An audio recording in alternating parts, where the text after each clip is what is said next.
रावण वध के बहुत समय पश्चात जब एक दिन रामचंद्र जी अपनी सभा में विराजमान थे कि उसी समय विभीषण अपनी स्त्री, पुत्र तथा मंत्रियों सहित वहां आ पहुंचे। विभीषण जी ने बोला कि हे प्रभु राम, मुझ शरणागत की रक्षा कीजिए। जब लंका में कुंभकर्ण का आपने वध किया तब उसकी पत्नी गर्भवती थी। बाद में कुंभकर्ण को एक पुत्र हुआ जो मूल नक्षत्र में पैदा हुआ। मूल नक्षत्र में जन्म लेने के कारण दूतों द्वारा उसे वन में फेंकवा दिया गया। वहां मधुमक्खियों ने उसके मुंह में शहद की एक एक बूंद डालकर उसकी रक्षा की थी। अब वह बढ़कर युवा हो गया है। जब उसने लोगों के मुंह से यह सुना कि राम ने उसके पिता तथा कुटुंबियों का नाश कर दिया है, तो उसने अपनी उग्र तपस्या द्वारा ब्रह्मा जी को प्रसन्न कर वर प्राप्त कर लिया। उस वर के प्रभाव से गर्वित हो पाताल निवासी राक्षसों की सहायता लेकर उसने लंका पर आक्रमण कर दिया। विगत 6 माह तक मैंने उसके साथ घोर संग्राम किया, परंतु उसने अंत में हमें परास्त कर दिया और लंका पर अपना अधिकार कर लिया। मैं आधी रात के समय में अपने पुत्र, स्त्री एवं मंत्रियों सहित एक सुरंग के मार्ग से निकलकर अयोध्या आपके पास भाग आया हूँ। उसका जन्म मूल नक्षत्र में हुआ है तथा वृक्षों के मूल से उसका पालन पोषण हुआ है। इसी कारण से उसका नाम मूलकासुर है। जब मेरा उसका युद्ध हो रहा था तब उसने एक बार मुझसे यह भी कहा था कि अभी तुझको मारकर लंका पर अधिकार करूंगा। फिर उस राम के पास भी मैं जाऊंगा जिसने मेरे पिता को मारकर मेरा वंश समाप्त किया है। जब मैं युद्ध क्षेत्र में राम का वध कर लूंगा तभी अपने पिता के ऋण भार से मुक्त होऊंगा। विभीषण की इस दशा को देखकर रामचंद्र को बड़ा आश्चर्य हुआ और उन्होंने तुरंत लक्ष्मण को आदेश दे दिया कि हमारे देश में जितने भी राजा हैं उन सबको शीघ्र ही यहाँ बुलवा लो। फिर शुभ मुहूर्त देखकर प्रभु श्री राम ने अपनी विशाल सेना तथा लक्ष्मण आदि भाइयों सहित मूलकासुर को मारने के लिए अयोध्या से प्रस्थान किया। जब अयोध्या के बाहर आए तब कुश आदि सब बालकों को उनकी सेनाओं सहित अपने साथ ले गए। उस यात्रा में समस्त सेना को श्री राम ने अपने पुष्पक विमान में बिठा लिया। मार्ग में अन्य राज्यों के राजा सुग्रीव जी अपनी वानर सेना लिए आकर मिले तो श्री राम ने उन्हें भी अपने पुष्पक विमान में बैठा लिया। फिर राम शीघ्र ही अपनी सेना के सहित लंका पहुंच गए। जब यह समाचार मूलकासुर को मिला तो वह लंका के बाहर मैदान में सेना लेकर राम जी से युद्ध के लिए आ धमका। इस प्रकार 7 दिनों तक उन दोनों सेनाओं में भयंकर युद्ध होता रहा। उस युद्ध में जो वानर मरते थे, हनुमान द्रोणांचल की औषधि लाकर उन्हें जीवित कर देते थे। 8वें दिन राक्षसों की 1/4 सेना बच गई। फिर मूलकासुर स्वयं एक दिव्य रथ पर चढ़कर थोड़ी सी सेना लेकर युद्ध करने आया। इधर जब श्री राम के साथ आए सब राजाओं ने उसे स्वयं युद्ध के लिए तैयार देखा तो वो भी युद्ध भूमि में आ पहुंचे और उन्होंने राक्षसों पर भयानक बाण वर्षा कर दी। किंतु मूलकासुर ने क्षण मात्र में ही उन सबको मूर्छित कर दिया। राजाओं को मूर्छित देखकर राम की आज्ञा से सुमंत्र आदि मंत्री अपनी अपनी सेना सहित उस राक्षस से युद्ध करने लगे। परंतु जब वे मंत्री आदि भी मूर्छित हो गए तो कुश ने आकर मूर्खासुर के साथ युद्ध किया। कुछ ही क्षणों में कुश ने अपने बाणों से मूर्खासुर को उठाकर फेंक दिया। वह लंका के बाजार में जा गिरा, किंतु वह तुरंत उठ खड़ा हुआ और एक कंदरा के अंदर जा घुसा। कंदरा के द्वार को बंद कर वह यज्ञ करने लगा। जब उसके हवन के धुएं को विभीषण ने देखा तो उन्होंने श्री राम से कहा कि यदि मूर्खासुर का हवन समाप्त हो गया तो फिर उसे कोई जीत न सकेगा। उसी समय बहुत से देवताओं के साथ वहां ब्रह्मा जी पहुँचे। ब्रह्मा जी ने श्री राम से कहा कि एक समय में कुछ ऋषि मुनियों के समीप मूर्खासुर ने कहा था कि चंडी सीता के कारण ही मेरे कुल का संहार हुआ है। तब उसकी इस बात को सुनकर एक ऋषि ने उसे यह शाप दिया था कि जिस सती साध्वी सीता के लिए तो इस प्रकार के अपमानजनक शब्द का प्रयोग कर रहा है, उसी सीता के हाथों तेरी मृत्यु होगी। यह बात सुनकर मूर्खासुर ने तुरंत उस ऋषि को मार दिया था। इसलिए हे श्री राम, उस ऋषि के श्राप के कारण वह अधम राक्षस सीता के हाथ से ही मारा जाएगा। तब श्री राम ने गरुड़ जी और हनुमान जी को आज्ञा दी और कहा कि गरुड़ तुम जाकर सीता को अपनी पीठ पर बैठाकर यहाँ ले आओ। मार्ग में यदि कोई दुष्ट विघ्न करेगा तो हनुमान तुम्हारी रक्षा करेंगे। श्री राम की आज्ञा पाकर वे दोनों अयोध्या के लिए तुरंत रवाना हो गए। उधर अयोध्या में श्री राम लक्ष्मण आदि भाइयों के वियोग में कई दिनों से सीता उर्मिला आदि दुखी होकर बैठी थी। उसी समय एक दिन गरुड़ जी और हनुमान जी पहुँचे। लंका का सारा वृत्तांत हनुमान जी ने माता सीता से कह सुनाया। सभी घटनाओं के बारे में ज्ञात होने पर माता सीता गरुड़ जी पर सवार होकर लंका की ओर रवाना हो गई। साथ में हनुमान जी भी रक्षा करते हुए आकाश मार्ग से चल पड़े। बहुत ही शीघ्र तीनों लंका में श्री राम के पास पहुंच गए। उसके पश्चात दूसरे दिन श्री राम ने माता सीता को सभी प्रकार की अस्त्र शस्त्र और धनुर्विद्या की शिक्षा प्रदान की। फिर श्री राम की आज्ञा से लक्ष्मण जी ने रथ तैयार किया। फिर श्री राम ने माता सीता से कहा कि अब तुम रथ पर बैठकर मूर्खासुर को मारने के लिए प्रस्थान करो। माता सीता ने प्रभु श्री राम की आज्ञा स्वीकार की। माता सीता की देह से एक चंडी रूपी छाया निकली और वह रथ पर सवार हो गई।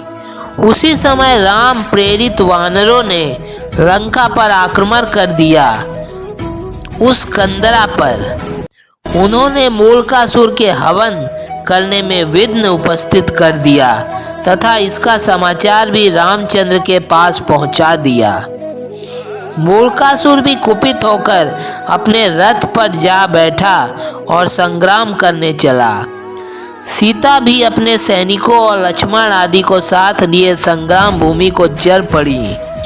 संग्राम भूमि में पहुंचते ही माता सीता ने भयंकर धनुष टंकार किया। मूर्खासुर की दृष्टि सीता पर पड़ी, उसका विकराल रूप हो गया। मूर्खासुर बोला, अरे तू कौन है? मेरा पराक्रम स्त्रियों से लड़ने में नहीं है। तब माता सीता बोली, मैं वही सीता चंडिका हूँ जिसने तेरा समस्त कुल नष्ट कर दिया है। यह कहते ही माता सीता ने अपना धनुष उठा उस पर 5 तीक्ष्ण बाण चलाकर प्रचंड प्रहार कर दिया। मूर्खासुर ने भी अपना धनुष उठा सीता पर कई बाणों का प्रहार किया। दोनों ओर से भयंकर युद्ध होने लगा। दोनों एक दूसरे के ऊपर घातक अस्त्र शस्त्रों का वार करने लगे। फिर 4 बाणों से माता सीता ने मूलकासुर के रथ, जूते, घोड़े और 3 बाणों से उसके मुकुट, धनुष तथा कवच को काट डाला। यह देख मूलकासुर पैदल दौड़कर एक दूसरे रथ पर जा चढ़ा और सीता से पुनः युद्ध करने लगा। उसने सीता पर अग्नियास्त्र का प्रयोग कर दिया, जिसे सीता ने वायु अस्त्र से उड़ा दिया। तत्पश्चात उसने सर्पास्त्र चलाया तो सीता ने गरुड़ास्त्र चलाकर उसे व्यर्थ कर दिया। इस प्रकार सीता और मूलकासुर में 7 दिन तक महासंग्राम होता रहा।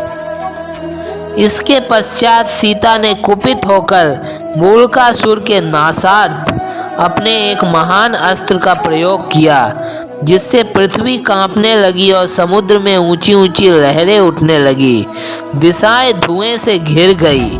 उसी समय चंडी रूप धारिणी सीता के उस महान अस्त्र ने मूलकासुर के सिर को काटकर उससे शरीर से विच्छेद कर दिया। साथ ही उसके कटे हुए धड़ को लंका के राजद्वार पर ले जाकर पटक दिया। यह देखकर दैत्यों में हाहाकार मच गया।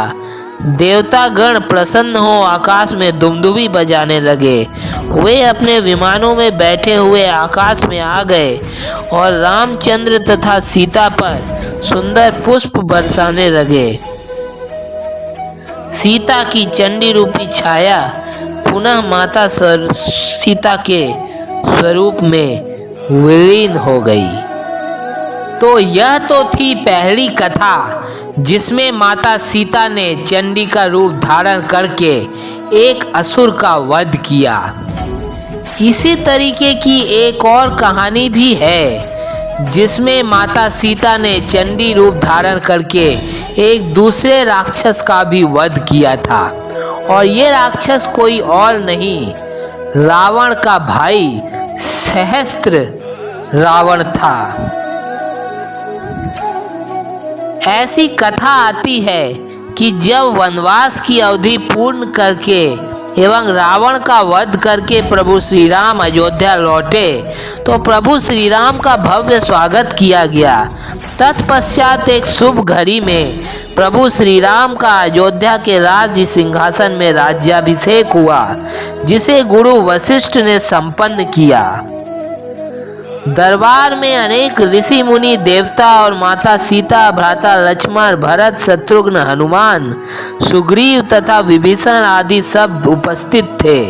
जब वहां उपस्थित सभी लोगों ने दशमुख रावण का वध करने के लिए श्री राम को प्रशंसा एवं स्तुति करने लगे, तब माता सीता ने कहा कि यद्यपि प्रभु श्री राम ने दशमुख वाले रावण का वध करके बहुत महान कार्य किया है, परंतु अभी भी एक ऐसा असुर जीवित है जो रावण से भी कई गुना शक्तिशाली है और पूरे संसार को त्रास दे रहा है। उस असुर का वध करना परम आवश्यक है। अगर आप सबकी आज्ञा हो तो मैं विस्तार से वर्णन करूं। तब वहां उपस्थित समस्त लोगों ने माता सीता से वर्णन करने को आग्रह किया। तब माता सीता ने कहा कि बहुत समय पहले की बात है। विवाह के पूर्व जब मैं पिता के घर में निवास करती थी, तब वहां अतिथि रूप में एक ब्राह्मण आया। मेरे पिता राजा जनक ने उस ब्राह्मण का बहुत सत्कार किया तथा 4 महीने के लिए उन्हें अपने राज्य में रखा। उस दौरान उन ब्राह्मण की मैंने बहुत सेवा की और उन 4 महीनों में उन ब्राह्मण ने मुझे बहुत सारी कथाएं सुनाई।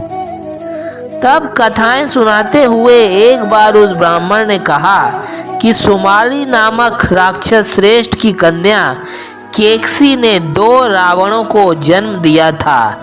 एक तो दशमुख वाला रावण था और दूसरा सहस्त्र मुखों वाला रावण था। दशमुख रावण लंका में राज्य करता है और सहस्त्रमुख रावण पुष्कर द्वीप का राजा है। सहस्त्रमुख वाला रावण दशमुख वाले रावण से कई गुना अधिक शक्तिशाली है।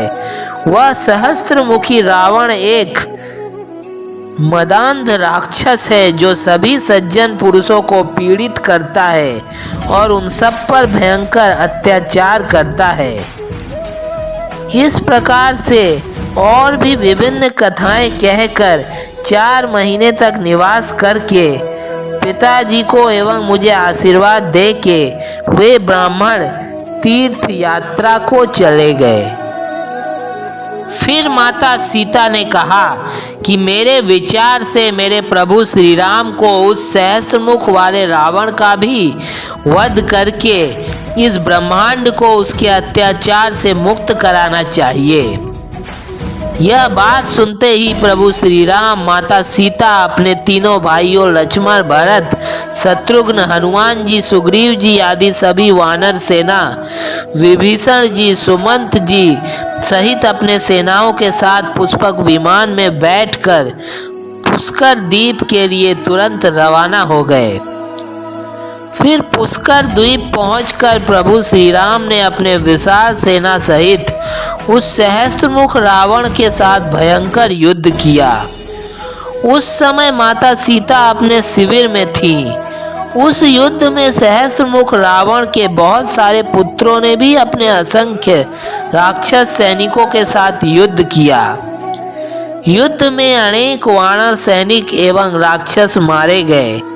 उस युद्ध में हनुमान जी, सुग्रीव, नल, नील, विभीषण जी, लक्ष्मण, भरत, शत्रुघ्न, सुमंत आदि ने मिलकर अनेक राक्षसों का सफाया कर दिया। सहस्त्रमुख रावण के सभी पुत्रों का भी हनुमान जी ने वध कर दिया। अपने पुत्रों की मृत्यु देखकर सहस्त्रमुख रावण अत्यंत क्रोधित हो गया और उसने क्रोध में एक ऐसा मायावी अस्त्र का संधान किया जिससे सभी वानर सैनिक एवं भरत, लक्ष्मण, शत्रुघ्न, हनुमान जी, सुग्रीव, विभीषण, सुमंत आदि सभी योद्धा अचानक गायब हो गए और अयोध्या वापस पहुंच गए। अब युद्ध भूमि में केवल प्रभु श्री राम रह गए और माता सीता अपने शिविर से युद्ध का सारा वृत्तांत देख रही थी। फिर प्रभु श्री राम और सहस्त्रमुख रावण का भीषण युद्ध होने लगा। दोनों एक दूसरे पर भयंकर अस्त्र शस्त्रों की वर्षा कर रहे थे। अंत में सहस्त्रमुख रावण ने एक बाण का संधान किया जो प्रभु श्री राम की छाती में जा धंसा और प्रभु श्री राम तुरंत मूर्छित होकर भूमि में गिर गए। यह देखकर माता सीता अत्यंत क्रोधित हो गईं एवं उन्होंने अपना शांत स्वरूप तुरंत त्याग दिया। माता सीता ने अपने केशों को इस प्रकार झटका कि उन केशों से सहस्त्रों मातृकाएं उत्पन्न हो गईं एवं खड्ग और खप्पड़ लेकर युद्ध भूमि में उतर गईं। वो सभी मातृकाएं विकराल स्वरूप में काल के समान प्रतीत हो रही थी। उसी समय माता सीता का स्वरूप भी साक्षात महाकाली के स्वरूप में परिवर्तित हो गया एवं वे भी खड्ग धारण किए हुए एवं तीर धनुष भी साथ में लिए सहस्त्रमुख रावण के साथ घमासान युद्ध करने लगी। सभी मातृकाओं एवं योगिनियों ने सभी राक्षसों से घोर युद्ध करने लगी एवं एक एक राक्षसों का वध करके उन सब का रक्तपान करने लगी। उन राक्षसों के कटे हुए सिरों को सभी मातृकाएं अपने पैर से गेंद की भांति उछालने लगी एवं उन राक्षसों के रक्त को अपने खप्पड़ों में एकत्रित करके पान करने लगी। युद्ध भूमि एक भयंकर शमशान में बदल गया। माता सीता ने भी महाकाली के रूप में रावण के सभी भुजाओं को काट दिया एवं सभी मस्तकों को भी काट दिया। इस प्रकार से माता सीता ने महाकाली के रूप में सहस्त्रमुख का वध कर दिया। फिर माता सीता एवं समस्त मातृकाओं और योगिनियों के भयंकर अट्टहास एवं हुंकार से समस्त ब्रह्मांड हिल गया एवं चारों तरफ प्रलय मचने लगा। तब ब्रह्मा जी सभी देवताओं के साथ वहां उपस्थित हुए एवं अपने हाथों से प्रभु श्री राम का स्पर्श करके उनकी मूर्छा को ठीक कर दिया। फिर प्रभु श्री राम ने सभी देवताओं एवं ब्रह्मा सहित जानकी सहस्त्रनाम का उच्चारण एवं स्तुति करके माता सीता की आराधना की। तब जाकर सभी मातृकाएं एवं योगिनियां वहां से अंतर्ध्यान हो गईं और माता सीता अपने वास्तविक स्वरूप में लौट आईं। फिर प्रभु श्री राम माता सीता के साथ पुष्पक विमान में बैठकर अयोध्या लौट आए।